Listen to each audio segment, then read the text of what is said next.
Bonjour, ici le pasteur Joël Spinks et bienvenue à l'émission Vie de foi. Aujourd'hui, j'ai le plaisir de recevoir dans les studios pasteur David Seri qui nous vient de Québec. Bonjour et bienvenue. Bonjour. Gloire à Dieu. Vous êtes pasteur à Québec, dans la belle ville historique du Québec. Oui, tout à fait. À Québec, au Québec. Oui. Et puis, c'est ça, là-bas, vous avez une église qui s'appelle Carrefour des Nations. Oui, tout à fait. Donc, gloire à Dieu, vous êtes ici depuis 11 ans. Oui. Oui, et puis vous avez également des campus. Oui, alors en fait, on a fondé l'école de ministère surnaturel francophone, dans lequel on équipe les croyants spécifiquement sur l'exercice des dons spirituels. Ah, OK. Parce qu'on croit vraiment que Dieu veut distribuer ses dons à tout le monde, mais aussi qu'on a besoin d'apprendre à exercer les dons spirituels. Parce que des fois, les gens ont reçu des dons sans le savoir ou ne savent pas comment les exercer. Oui. Et c'est vraiment le but de cette école. Tout OK. est en ligne, tout est gratuit. Oui. Et on peut consulter ça au www.écolemsf.com. Il y a des tas d'enseignements sur les dons spirituels, les visions, les rêves, le discernement des esprits, la prophétie, la guérison. Gloire à Dieu. En fait, les dons du Saint-Esprit sont pour nous aujourd'hui. Tout à fait. Pasteur David, vous avez sûrement déjà rencontré des gens, des chrétiens qui s'opposaient à l'exercice des dons. Sûrement. Oui, tout à fait, Donc, oui. des gens qui disent, bien, les dons du Saint-Esprit, en fait, c'était simplement pour les apôtres, et puis aujourd'hui, on n'a plus besoin des dons du Saint-Esprit. Qu'est-ce que vous dites à ces personnes-là? Peut-être on a des amis à la maison qui écoutent cette émission qui disent c'est impossible. Oui, déjà on voit que le jour de la Pentecôte, eh bien Pierre va citer Joël 2,28, il va dire « Dans les derniers jours, je répandrai mon esprit sur toute chair. Vos jeunes gens auront des visions, vos vieillards prophétiseront, auront des songes. » Et donc il y a cette dynamique que ça dit « dans les derniers jours », mais ça ne dit pas dans les derniers jours, avant une période de cessation, avant la fin. C'est dans les derniers jours, donc il y a les derniers jours jusqu'à la fin. Oui, c'est ça. Il n'y a pas de fin. Et aussi, ce qu'on constate, c'est que les dons spirituels, c'est ce qui nous permet en fait de faire quelque chose de surnaturel dans la vie des gens. Et souvent, on va essayer de convaincre les gens à force d'arguments, de choses intellectuelles. Mais si ce n'est pas la puissance du Saint-Esprit qui convainc les gens, eh bien alors notre foi va reposer sur juste des arguments de sagesse humaine. Et Paul va dire, je ne veux pas que votre foi soit fondée sur la sagesse humaine, mais sur la démonstration ou l'expérience de la puissance de Dieu. Amen. Et donc, vu que toute cette puissance-là, elle n'est pas intrinsèque à nous, dans le sens que nous ne sommes pas puissants, on n'est pas Superman, mais le Saint-Esprit qui est tout puissant vit en nous. Et donc, ce jaillissement du Saint-Esprit au travers de nous vers les gens s'exprime au travers des dons spirituels. Jésus a dit, sans moi, vous ne pouvez rien faire. Amen. Et pour ceux qui voudraient avoir un verset biblique, dans 1 Corinthiens 1, verset 7, ici, ce texte-là vient vraiment nous confirmer que tous les dons du Saint-Esprit sont pour nous aujourd'hui. Nous lisons, « Il ne vous manque aucun don dans l'attente où vous êtes de la manifestation de notre Seigneur Jésus-Christ. » Donc, il ne nous manque aucun don. Pasteur David, aucun don en grec veut dire aucun don. C'est vrai. J'ai fait aussi 2 ans de grec, j'ai étudié et des fois j'étais étonné de voir qu'après avoir traduit le grec mot à mot pendant 1 heure, je trouvais le même verset que dans la version seconde. On a des bonnes Bibles. Amen. C'est bien donc, traduit. Il ne manque aucun don. Et nous savons que les dons de Dieu sont une bénédiction pour nous. Donc, nous avons le choix aujourd'hui. Nous pouvons aller au ciel et ne pas croire dans les dons du Saint-Esprit. Nous pouvons refuser ces dons-là et aller au ciel. Bien sûr. Mais aujourd'hui, on va parler de la bénédiction dans l'esprit, donc dans notre esprit, dans le Saint-Esprit. Et Dieu nous a donné des dons. Il nous a fait des dons. Et puis, nous avons le choix aujourd'hui. C'est soit que nous recevons ces dons ou nous les rejetons. Mais moi, j'aime mieux quand, admettons, c'est mon anniversaire et quelqu'un arrive avec un cadeau, j'aime ouvrir ce cadeau et découvrir ce que la personne nous donne. Et je suis certain que l'Esprit de Dieu aimerait ça qu'on puisse ouvrir ces cadeaux. Tout à fait. Des fois, on vit un petit peu comme quelqu'un qui serait dans un orphelinat, qui se fait adopter. Et là, on le place dans une belle chambre avec des jouets, il y a à manger, il y a plein de choses, il y a un vélo qui l'attend, il y a plein de belles choses. Mais il continue, cet enfant continue de vivre comme s'il n'y avait rien qui était disponible. Il dit non, ça, c'est pas pour moi, parce que je fais pas partie de la famille. Mais si tu as été adopté, alors tu es un fils et tout ça est pour toi. Et si on se met à entrer, à avoir accès à ces choses qui sont disponibles pour nous, alors on vit une vie qui est vraiment bien merveilleuse. Amen, c'est très différent. Donc, Dieu ne veut pas qu'on vive dans l'intellectuel uniquement, mais l'enfant de Dieu est appelé à vivre une expérience spirituelle et qui est absolument surnaturelle. Donc, aujourd'hui, on va parler de cette bénédiction qui est là pour nous. Oui, tout à fait. D'ailleurs, le verset que vous avez cité, eh bien, nous dit que ça dit que la grâce et la paix vous soient données de la part de Dieu notre Père et du Seigneur Jésus-Christ. Donc, c'est 1 Corinthiens, chapitre 1er, versets 3 à 9. Et donc, Paul prie et il dit « Je rends grâce à mon Dieu de continuelles actions de grâce à votre sujet pour la grâce de Dieu qui vous a été accordée en Jésus-Christ. » c'est bien parce que je suis en Christ que j'ai accès à ces bénédictions. C'est pas séparé ou c'est pas juste parce que j'ai une compréhension intellectuelle. Et après ça, il continue. Car en lui, vous avez été comblés de toutes les richesses. Amen. Et cette expression « en lui » eh bien, va revenir à plusieurs reprises. Il va continuer ensuite au verset 7, ce que vous avez cité. « Il ne vous manque aucun don dans l'attente où vous êtes de la manifestation de notre Seigneur Jésus-Christ. » Et donc, c'est vraiment en lui que ça se passe. Et il termine sa prière en disant au verset 9 « Dieu est fidèle, lui qui vous a appelé à la communion de son Fils. » Et cette notion de communion est vraiment importante parce que on voit aussi dans 2 Corinthiens 13, Paul fait une prière et il va dire que la grâce du Seigneur Jésus-Christ, l'amour de Dieu et la communion de l'Esprit Saint soient avec vous tous. Alors la grâce de Dieu, on comprend, Dieu me fait grâce, quelque chose que je ne mérite pas, on comprend à peu près. L'amour de Dieu, l'amour c'est comme une notion qu'on arrive à comprendre, mais la communion de l'Esprit Saint, de quoi on parle? La communion, il est parlé d'unité, parlé d'intimité avec l'Esprit Saint. Mais l'Esprit Saint, c'est un esprit, je ne le vois pas, je ne peux pas le toucher. Alors, comment je fais pour vivre la communion de l'Esprit Saint? Comment je fais pour être en lui? Il faut être dans l'Esprit. Alors, pour saisir ces bénédictions, c'est important de ne pas déjà se comparer aux autres. D'une personne à l'autre, les gens vont vivre des choses différentes. On a échangé des témoignages. Tout à l'heure, hier, on a parlé d'un témoignage, on tournait notre gazon. Mais peut-être que vous, ça vous arrive pendant que, je ne sais pas moi, vous faites de la couture, pendant que vous faites autre chose. Et vous n'avez pas besoin de vous comparer les uns aux autres. On doit être inspiré par ce qu'on vit, on doit être béni, ça doit augmenter notre soif, mais c'est important de ne pas se comparer. Des fois, les gens vont dire, oui, mais un tel a une telle vision, mais moi, je n'ai pas eu telle vision. Et oui, mais c'est parce que Dieu te révèle les choses que toi, tu as besoin.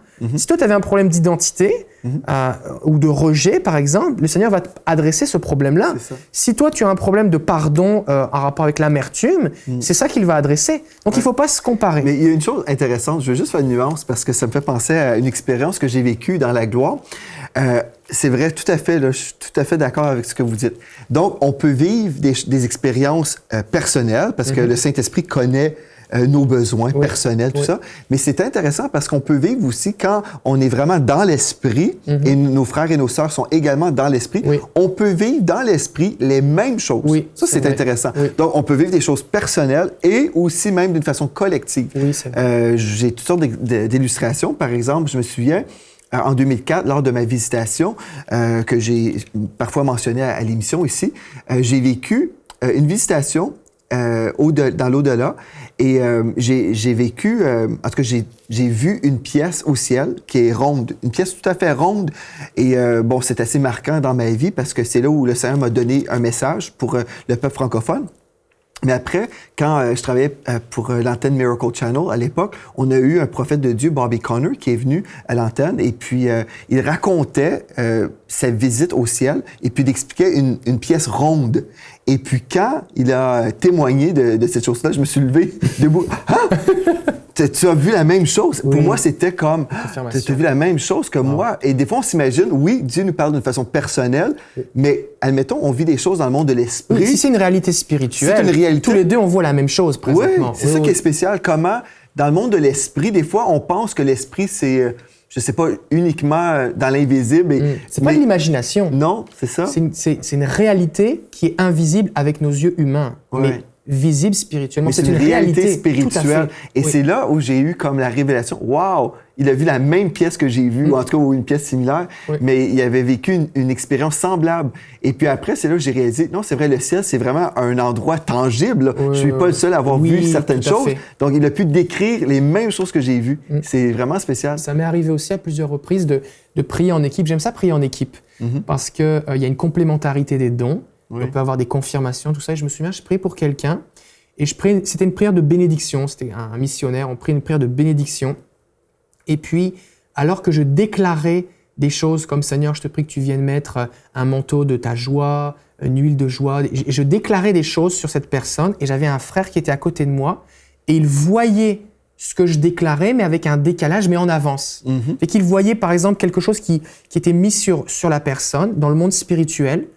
Et moi, je ne le voyais pas, mais j'étais inspiré dans ma prière. Je priais d'après ce que je pensais recevoir du Saint-Esprit. Et je déclarais au fur et à mesure ce que lui voyait. Et à la fin de sa prière, il m'a dit, c'est incroyable. Il dit, je voyais ce que tu disais juste avec un décalage. Oui, c'est merveilleux. Moi, j'ai vécu une expérience semblable aussi. J'étais en prière avec des ministères prophétiques et mon amie Faitine, qui est une prophète de Dieu, commençait à prophétiser, mais moi, juste avant, j'étais en train de prier en langue. On priait tous en langue. Parce que c'est une façon de connecter dans le monde de l'esprit. Des fois, les gens disent, mais comment faire? Si on prie en langue, notre intelligence demeure stérile et c'est une bonne chose, des fois. Oui. C'est vrai? Des fois, on pense trop. Des fois, les gens méprisent ce passage-là, dans le sens, on dit, ça donne rien de prier en langue, on comprend rien. Mais justement... La suite dit, mon esprit est en prière. Et c'est là que ça se passe. C'est ça. Donc, dans l'esprit, on prie tout le monde ensemble. On était peut-être une douzaine. On priait ensemble. Et puis là, Dieu me donne une vision. Et puis, c'est une vision très détaillée. Et là, mon amie Faitine se met à prophétiser et elle décrit ce que j'étais en train de voir. Et c'est là où on le sait, nous sommes vraiment comme en esprit ensemble. Et c'est là où on a une confirmation que cette chose est vraiment de Dieu. Oui, tout à fait. Parce qu'elle ne pouvait pas être dans mon esprit à moi, là. Mais ensemble, nous sommes dans le Saint-Esprit et nous sommes connectés en esprit. Oui. On va beaucoup en parler demain, cette dimension d'être unis ensemble dans l'esprit. C'est un privilège pour l'Église, en fait. L'Église qui est une réalité, pas de bâtiment, mais d'union spirituelle entre les croyants. Nous avons un avantage sur le royaume des ténèbres, parce que eux... en tout cas, on a plein de choses, mais des bénédictions. Aujourd'hui, on parle de la bénédiction spirituelle. Oui, c'est ça. Donc, il y a plein de bénédictions qui sont là, qui sont rattachées. C'est sûr que quand on parle des choses spirituelles, des fois, on va employer un langage, on a du mal à décrire ce qu'on vit. On dit, j'étais dans l'au-delà, j'étais dans l'esprit. Paul va dire à un moment, je ne sais pas si c'était dans mon corps ou hors de mon corps. Il y a les mots extase, les mots rêve, songe. Il y a un ange qui apparaît. Pierre ne sait pas trop s'il est réveillé ou si c'est un rêve. Il sort de la prison, il pense qu'il dort, mais en fait, oh non, je suis vraiment sorti. Ça nous dépasse. Et il y a un verset dans 1 Corinthiens chapitre 12, verset 2, 1 Corinthiens 2, 12 à 13. Nous avons reçu non l'esprit du monde, mais l'esprit qui est de Dieu, afin que nous connaissions les choses qui nous ont été librement données par Dieu, desquelles aussi nous parlons, non point en paroles enseignées de sagesse humaine, mais en paroles enseignées de l'esprit, communiquant des choses spirituelles par des moyens spirituels. Donc ce qui se passe, c'est quoi? C'est que Dieu nous a donné son esprit pour que nous comprenions, que nous ayons une révélation des choses que Dieu nous a déjà données. Ces choses que vous mentionnez, ces visions, cette pièce ronde ou des révélations, des messages que Dieu vous donne, sont des réalités spirituelles. Et quand je prie dans l'esprit, que je me positionne dans l'esprit, que je parle en langue, j'ai une prière dans l'esprit, plus juste guidée par mon intelligence, comme la liste d'épicerie, alors le Saint-Esprit me révèle des choses qui sont déjà disponibles, qui sont là. Mais elles me sont révélées par l'esprit. Et c'est pour ça que c'est important qu'on parle de ces choses. Et c'est difficile d'en parler autrement qu'avec un langage spirituel. Parce que c'est une réalité spirituelle.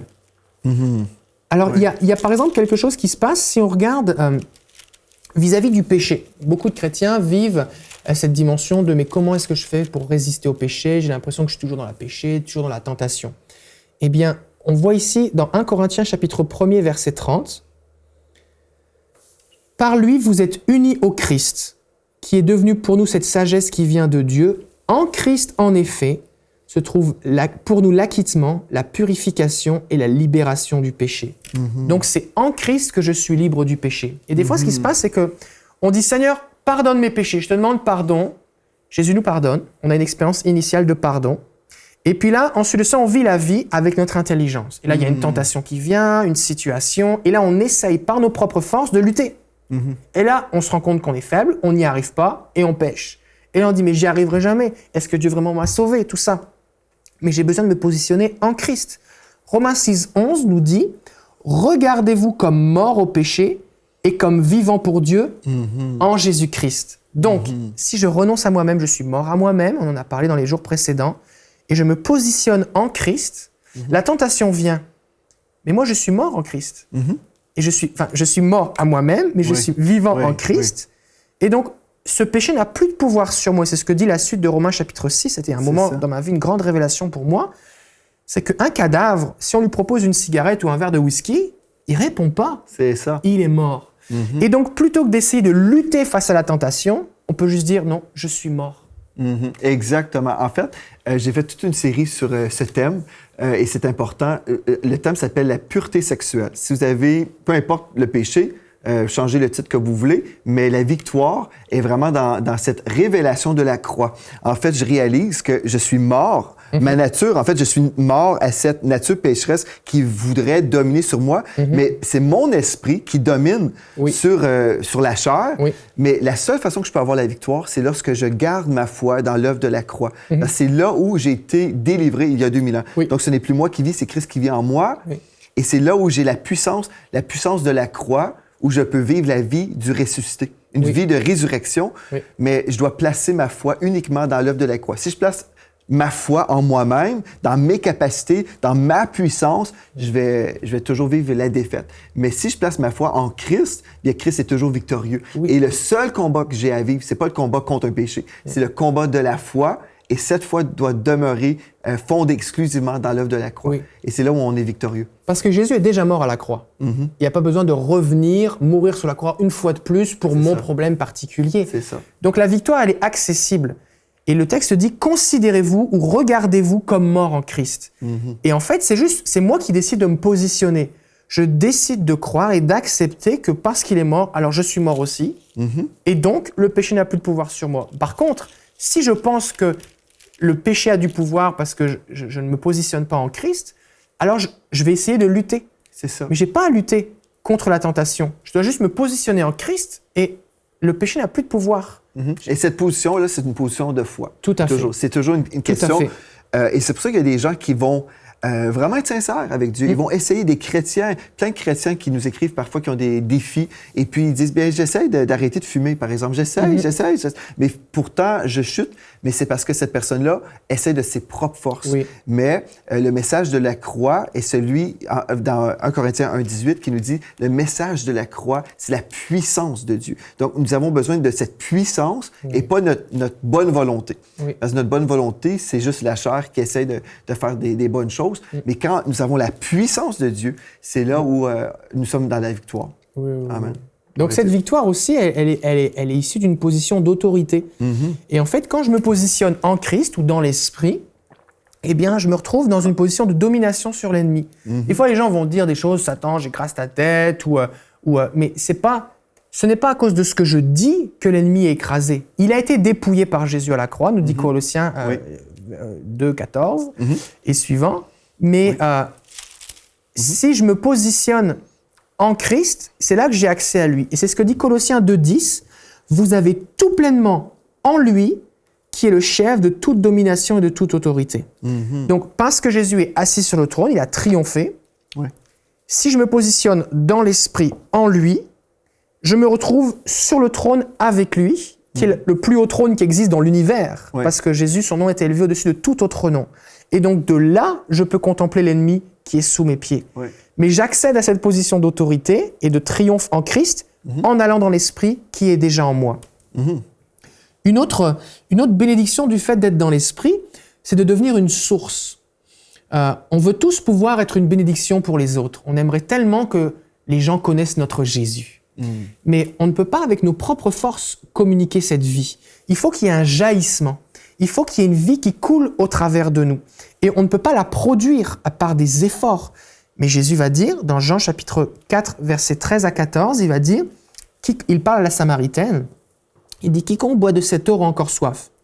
Mais celui qui boira de l'eau que je lui donnerai n'aura jamais soif, et l'eau que je lui donnerai deviendra en lui une source d'eau qui jaillira. » Donc, une fois qu'on a compris que en moi, le Saint-Esprit est présent, parce que je suis né de nouveau, et que il est aussi une source qui veut jaillir, alors plutôt que d'essayer moi-même par des efforts de produire quelque chose pour bénir quelqu'un, comment est-ce que je pourrais faire pour que mon voisin se tourne vers Jésus? Comment est-ce que je pourrais faire que pour mon fils revienne à Jésus?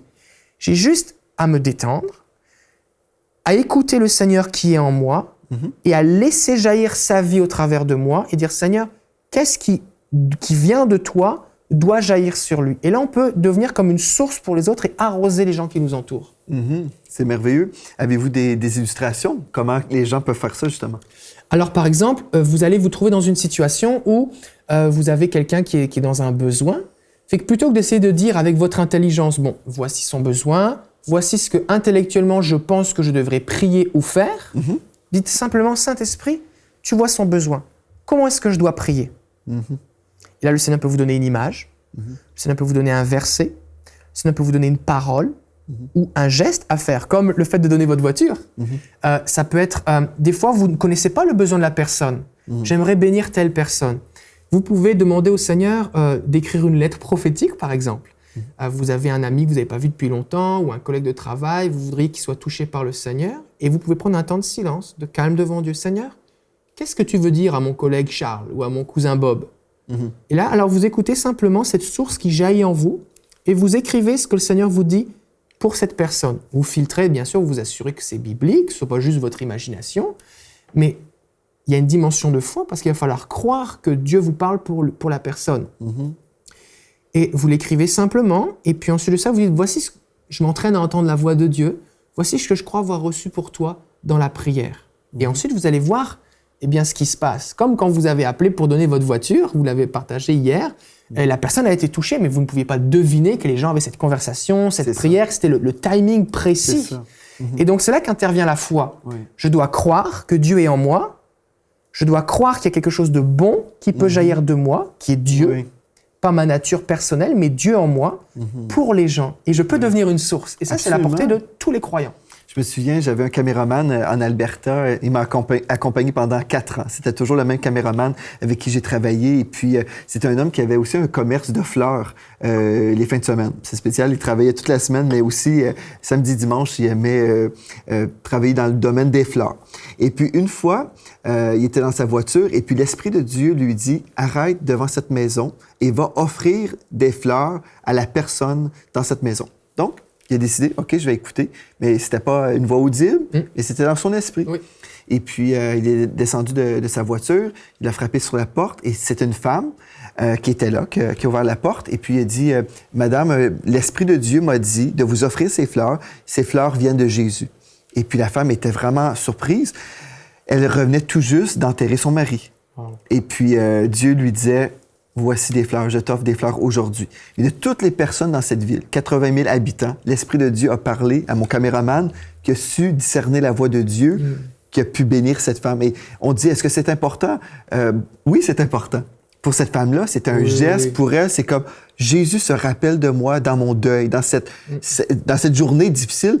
Jésus m'a envoyé des fleurs, n'est-ce pas merveilleux? Mais comment de personnes peut-être passent à côté parce qu'ils se disent « Ah ben, je peux pas faire ça. Pourquoi je ferais ça? » Là, on raisonne. Mais des fois, il faut prendre un pas de foi, même en écrivant cette lettre, par exemple. On peut dire, avec humilité, oui, je m'entraîne à écouter la voix de Dieu. Si je me trompe, c'est correct. Mais des fois, on est trop orgueilleux. Hein? On est là, on dit, ben, si je me trompe... Qu'est-ce qu'on va dire de moi? Oui, mais puis ça, si on se trompe. Et j'ai une sœur dans notre église qui voulait écouter la voix de Dieu. Et puis, elle a donné une parole à une dame. Elle a dit, je crois que vous avez mal au dos. Et est-ce que je peux prier pour vous? En fait, la femme a dit, non, je n'ai pas mal au dos, mais j'ai mal ailleurs. Et puis, finalement, elle a pu faire du ministère auprès de cette dame-là qui a vraiment reçu une touche de Dieu. Mais des fois, on est là, on dit, si je me trompe. Puis ça, les gens, là, ce qu'ils veulent, c'est ressentir l'amour de Dieu. Et quand Dieu s'intéresse à nous, on aime ça. Donc, je pense qu'il faut s'enlever un peu de pression. On a le droit d'apprendre aussi. C'est sûr, on a le droit d'apprendre. Et puis, 1 Thessaloniciens, chapitre 5, verset 20, 19 à 21, dit « N'éteignez pas l'esprit. Ne méprisez pas les prophéties. Examinez toutes choses et retenez ce qui est bon. » Donc, l'idée, c'est que, pourquoi il est parlé de ne pas éteindre l'esprit? C'est parce que le Saint-Esprit, il est en moi comme une source. Et j'ai la possibilité de le laisser jaillir, de l'écouter, de collaborer avec lui, ou alors de l'étouffer, de l'éteindre. Et ça se peut que des fois je me trompe, mais il y a tellement de bonnes choses qui peuvent se produire. Fait que c'est comme quand vous mangez du poulet, vous mangez la viande et vous recrachez les os. Vous dites pas je mangerai pas de poulet au cas où j'avale un os. C'est ça, Et remarquez aussi une chose, c'est que à qui Jésus a dit ça? Il n'a pas dit ça à le fait que cette personne allait devenir une source. Il n'a pas dit ça à un grand érudit. Il n'a pas dit ça à un homme ultra saint à la fin de sa vie. Il a dit ça à la femme samaritaine qui avait 5 maris, qui avait eu 5 maris, qui était avec un 6e homme qui n'était pas son mari. Et c'est à elle qu'il a dit tu vas devenir une source. Oui. Et ça, c'est vraiment important de comprendre que Dieu veut vous utiliser. Donc, Il est déjà en vous. Nous sommes tous des candidats pour devenir cette source-là. Oui, en fait, la source est déjà là. Vous n'avez même pas besoin de prier pour devenir une source, à moins que vous ne soyez pas encore converti. Ouais. Et dans ce cas-là, on vous invite à inviter Jésus dans votre cœur. Mais à partir du moment où le Saint-Esprit est en vous, automatiquement, parce qu'il est Dieu, qu'il est là, cette source jaillit. Est-ce que vous allez la laisser couler ou pas? Gloire à Dieu. Donc aujourd'hui, on veut vous inviter à laisser couler cette rivière. En fait, Dieu ne vous appelle pas à être un réservoir. Si vous êtes béni et si vous êtes un enfant de Dieu, vous êtes déjà béni dans le bien-aimé. Vous êtes favorisé, la parole de Dieu nous dit, dans le bien-aimé. Donc, vous êtes béni et Dieu veut que vous soyez vraiment une source de bénédiction pour les gens. Mais on doit prendre cette décision-là. On doit prendre la décision qu'on va prendre des pas de foi. En fait, on peut être béni et être égoïste et dire « je suis béni ». Et souvent, c'est ça qui se passe dans nos églises. On va à l'église, on loue le Seigneur, on sent la présence de Dieu. « Ah, je suis béni, j'adore le Seigneur, je ressens l'onction ». Et j'oublie que j'ai peut-être un oncle, une tante, des cousins, des cousines, des neveux, des nièces qui ont aussi besoin de vivre ce que je vis. Oui. Donc, la plus grande bénédiction aussi, c'est la bénédiction d'être sauvé et on doit partager l'Évangile, annoncer l'Évangile pour que d'autres personnes puissent aussi être bénies comme nous. Oui, Donc, je vais vous lancer cette invitation-là également. Oui, on veut recevoir la bénédiction. Oui, on veut être connecté avec l'Esprit de Dieu, mais on veut toujours aussi se rappeler qu'il y a des gens autour de nous qui ont besoin de ce Jésus que nous connaissons aujourd'hui. Et en terminant cette émission, je veux juste vous lancer l'invitation à vous. Si vous n'avez jamais fait de Jésus le Seigneur de votre vie, c'est merveilleux d'écouter des émissions comme ça. C'est super d'apprendre des choses sur Dieu, mais la Bible nous dit que l'homme charnel ne reçoit pas les choses de l'Esprit de Dieu et vous serez super frustré si vous écoutez tout ça et vous ne vivez pas ce qu'on est en train de vous dire. Donc, pour recevoir ces choses-là, vous devez aujourd'hui réaliser que vous avez besoin d'un sauveur. Si vous n'avez jamais dit au Seigneur Jésus, je te donne ma vie, peut-être que vous avez essayé d'incorporer des principes spirituels à votre vie, mais c'est pas suffisant. Vous devez vous donner, vous abandonner totalement entre les mains de Dieu. Et si vous dites, Seigneur, je te donne ma vie, fais de ma vie un chef-d'œuvre. Je veux me repentir, me détourner de ma vie de péché. Je veux vraiment être à ta poursuite toute ma vie, à partir d'aujourd'hui. Bien, écrivez-moi dès aujourd'hui. Écrivez à videfoi@enseigne-moi.com, videfoi@enseigne-moi.com et dites-nous aujourd'hui, je prends une décision pour Jésus. Je m'abandonne vraiment entre les mains de Dieu dès aujourd'hui. Et on va vous écrire, on va vous aider à trouver une bonne église dans votre région ou votre pays. Et puis, on va se réjouir avec vous, comme les anges au ciel qui vont se réjouir avec vous pour cette grande décision qui est la plus importante dans votre vie. Gloire à Dieu. Merci d'avoir été là. Merci, Pasteur David. On a passé du bon temps. On poursuit demain avec cette étude biblique sur la vie dans l'esprit. Et puis, d'ici à demain, soyez richement bénis.